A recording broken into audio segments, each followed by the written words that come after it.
Halo, selamat pagi dan selamat berjumpa kembali di channel ini di Mind Trading Institute bersama saya, Leo Budi. Pada video kali ini kita akan membahas tentang market update. Apa yang harus kita perhatikan di minggu ketiga bulan November ini? Ya, sentimen apa, terus habis itu bagaimana technical dari indeks harga saham gabungan yang akan menjadi market direction untuk kita bisa melihat pada saham-saham yang bisa menjadi pilihan kita nantinya. Ya, pertama kita mulai dulu dengan sentimen. Jadi ada 3 sentimen yang teman-teman bisa perhatikan di minggu ketiga November ini. Yang pertama adalah soal kekalahan Presiden Amerika Serikat Donald Trump yang sampai hari ini belum mau mengakui kekalahan tersebut, di mana teman-teman bisa lihat dari electoral vote yang sudah didapatkan oleh Biden dibandingkan dengan Trump yang baru mendapatkan 232, dan itu harusnya sudah menjadi akhir dari pemilu Amerika Serikat. Dan seperti biasa dilakukan oleh presiden yang kalah, mereka akan mengakui kekalahan tersebut. Tetapi sampai hari ini Trump masih belum mengakuinya. Nah, ini pasar juga sedang menunggu hal itu. Itu adalah sentimen pertama. Jika teman-teman menemukan atau melihat bahwa nanti Trump ternyata akhirnya mengakui kekalahannya, maka teman-teman akan lihat euforia dari market akan kembali meningkat. Itu yang kita lihat pertama ya teman-teman. Jadi tinggal bisa memperhatikan sentimen ini. Kekalahan Trump, kalau dia sudah mulai mengakuinya, maka market akan kembali bereforia. Yang kedua adalah mengenai second wave dari corona. Yang paling pertama adalah kembali lagi ke Amerika. Second wave yang terjadi di Amerika saat ini, teman-teman bisa lihat dari grafik ini, kita melihat memang ada terjadinya gelombang kedua yang sudah mulai meningkat dari Eropa, apalagi di Amerika Serikat, di mana teman-teman juga sudah tahu waktu kampanye kemarin Trump mengumpulkan cukup banyak massa di dalam satu tempat dan tidak mematuhi protokol 3M-nya. Protokol kesehatannya, tidak ada maskernya, tidak ada jaga jaraknya ya. Mungkin cuci tangan juga pasti tidak dilakukan ya.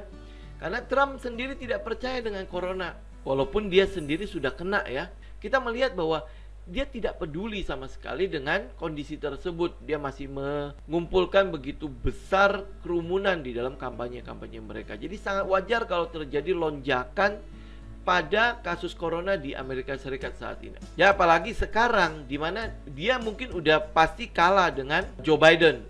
Seakan-akan negara ini tidak diurus sama sekali.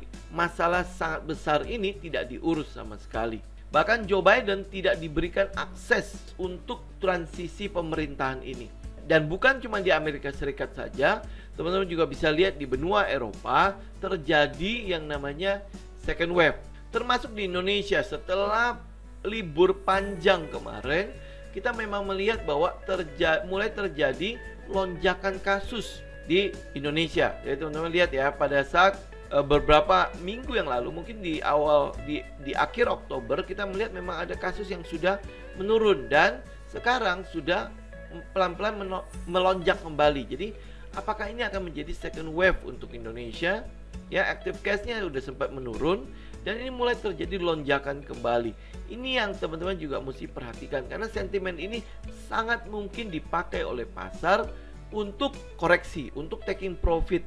Kita berharap sekali di 2021 sudah mulai ada kelihatan vaksin yang benar-benar sudah mulai bisa digunakan dan beredar di pasaran. Sejauh ini kita sudah melihat beberapa calon vaksin yang bisa kita gunakan dari Cina maupun dari Amerika kemarin ya. Jadi kita akan melihat jika vaksin tersebut benar-benar sudah bisa digunakan dan sudah diaplikasikan ke masyarakat, maka kekuatan corona ini dalam mempengaruhi pergerakan harga sudah jauh sekali berkurang. Ya, dan vaksin itu sudah semakin dekat. Jadi teman-teman hanya akan melihat bahwa ini ini ada second wave, ini akan dipakai oleh market untuk koreksi, tetapi kekuatannya sudah tidak sebesar pada bulan Maret atau bulan April kemarin. Itu yang kita lihat dari sentimen corona ini. Nah, yang ketiga yang teman-teman bisa lihat adalah soal sentimen data ekonomi. data ekonomi yang mungkin kita akan lihat di minggu ketiga bulan November adalah yang pertama adalah soal neraca perdagangan, data ekspor dan data import, di mana data ekspornya jauh sekali berkurang dari konsensus yang ada, itu hampir minus 4,36. Hal ini mungkin saja terjadi karena adanya lockdown di Eropa. Jadi mulai terjadi pengurangan permintaan untuk ekspor ke negara itu. Dan sekedar teman-teman tahu, Eropa adalah mitra dagang kita yang ketiga terbesar. Jadi kalau sampai Eropa lockdown, sangat wajar ya nilai ekspor kita pun menurun. Tetapi nilai import kita masih di kisaran yang sama. Jadi minusnya pun masih di kisaran yang sama. Yang kita lihat dari data ini adalah transaksi berjalan kita yang mungkin akan membengkak ya. Jadi teman-teman lihat tanggal 20 November nanti akan ada pengumuman tentang transaksi berjalan kita ya, di mana nilai ekspor kita terus menurun, nilai import kita tetap. Jadi sangat wajar akhirnya perkiraan atau konsensus yang ada memperkirakan bahwa transaksi berjalan kita akan kembali membengkak ya, minus 9 miliar US dollar dari yang tadinya adalah minus 2,9 miliar US dollar. Jadi kita akan melihat data ini akan berefek pada sentimen yang bisa dipakai untuk koreksi pada pasar. Nah, yang kita mau lihat sekarang adalah dari sentimen-sentimen itu bagaimana dengan teknikal yang ada.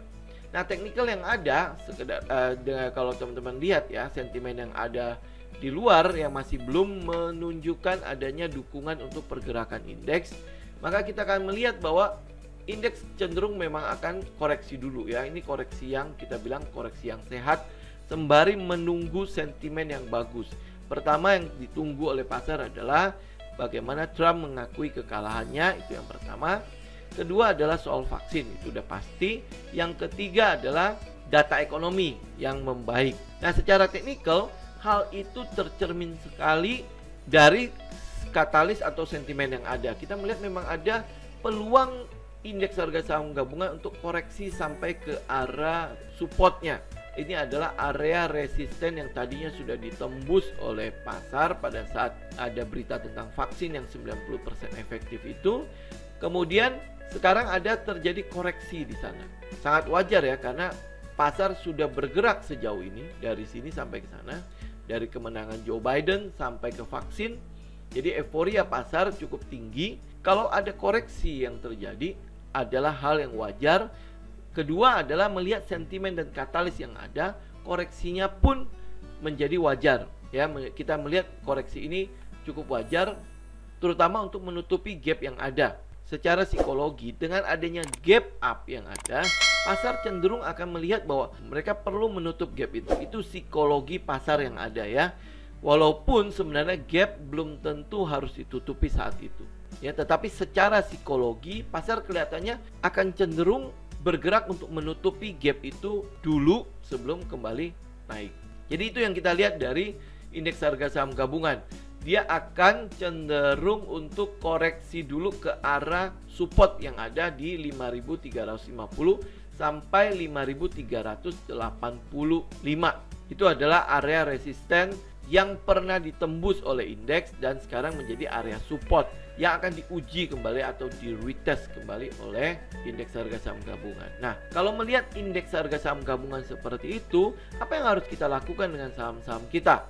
Yang pertama adalah teman-teman lihat, jika indeks harga saham gabungan mendekati area support tersebut, maka teman-teman cek ke mikro, ke teknikal dari saham-saham yang kita incar, saham-saham yang kita watchlist. Pada saat indeks mendekati support, apakah ada saham-saham kita juga di area-area support? Nah, jadi untuk menggambar support resisten, teman-teman bisa lihat kembali video saya tentang support dan resisten. Oke, cek bagaimana mikro atau teknikal dari saham-saham kita. Jika dia berada di area-area sekitar support, itu adalah kesempatan kita untuk koleksi saham-saham tersebut. Teman-teman harus ingat, ini adalah bulan terakhir teman-teman koleksi saham untuk masuk ke dalam porto teman-teman buat ikut di window dressing dan January effect. Kalau indeks harga saham gabungan koreksi dalam minggu depan, kemungkinan besar itu juga akan menjadi koreksi terakhir dari indeks harga saham gabungan sebelum dia mulai euforia untuk window dressing. Teman-teman bisa panen nggak di window dressing dan di Santa Claus Rally maupun di January Effect? Sekarang tergantung apakah teman-teman bisa memanfaatkan koreksi pada indeks yang akan terjadi di minggu yang akan datang, di minggu depan ini, berarti di minggu ketiga November ini.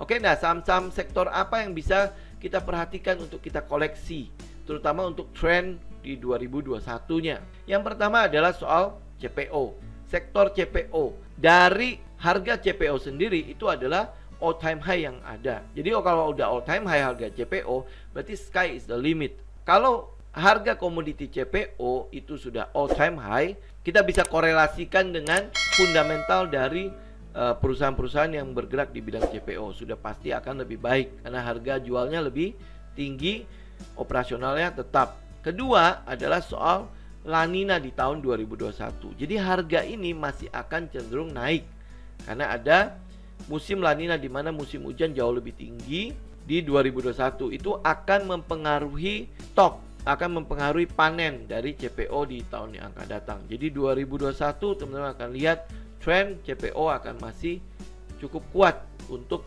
kita ikuti trennya. Yang kedua adalah soal nikel. Jadi saham-saham yang berhubungan dengan komoditi nikel ini. Dan yang ketiga, ini yang teman-teman harus perhatikan. Jika Joe Biden akhirnya mengambil alih kekuasaan, Trump mengakui kekalahan, maka saham-saham yang bergerak di EBT, energi baru dan terbarukan, itu adalah sasaran teman-teman untuk koleksi. Sama halnya dengan nikel, karena nikel itu diperlukan untuk baterai mobil listrik kan. Ini adalah EBT, energi baru dan terbarukan. Jadi sektor itu teman-teman perhatikan. Jadi ada 3 sektor yang teman-teman bisa koleksi untuk window dressing dan untuk January Effect. CPO, nikel, dan EBT, energi baru dan terbarukan. Demikian teman-teman untuk video kita kali ini, untuk market update kita kali ini. Semoga bermanfaat. Sampai berjumpa lagi di video berikutnya. Salam tim.